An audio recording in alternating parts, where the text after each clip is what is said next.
Hello friends, welcome to mini vlog. Morning 6 లేవగానే ఇంట్లో పనులన్నీ స్టార్ట్ చేశానండి. ఇంకా 9 అవగానే పిల్లలు స్కూల్కి వెళ్ళిపోయారు. ఇంకా ఇల్లంతా క్లీన్ చేసేసుకుని కొన్ని బట్టలు ఉంటే అవి కూడా మడత పెట్టేసుకుంటున్నాను. ఇవి మడత పెట్టగానే నేను ఫ్రెష్ అప్ అయిపోయి కరెక్ట్గా 10 o'clock కల్లా మిషన్ ఎక్కేస్తానండి.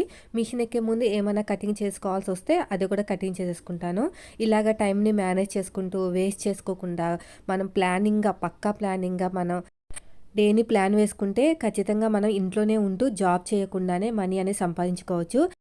బయటికెళ్ళి జాబ్ చేయాల్సిన అవసరం లేదండి. ఈ మధ్యన మన యూట్యూబ్‌లో ప్రతి వీడియో కూడా అప్‌లోడ్స్ అవుతున్నాయి కదా! అన్ని ఛానల్స్ నుంచి కూడా ఈజీగా మనం ఎలాగ మనీ అనేది ఎర్న్ చేసుకోవచ్చు కూడా ఉంది. నేనైతే బెస్ట్ టిప్ అయితే లేడీస్‌కి టైలరింగ్ అని చెప్తాను. అట్‌లీస్ట్ మన బ్లౌజులైనా సరే, మన పిల్లల డ్రెసెస్ అయినా సరే మనం కుట్టుకున్నామంటే ఆ మనీ అయినా సేవ్ అవుతుంది. కొన్ని రోజులకి మనకేమనిపిస్తుందంటే బాగా కుట్టిన తర్వాత బయట బ్లౌజులు కుడితే మనం కూడా కొంచెం మనీ సేవ్ చేయొచ్చు కదా అనిపిస్తుంది. నేనైతే ఇలా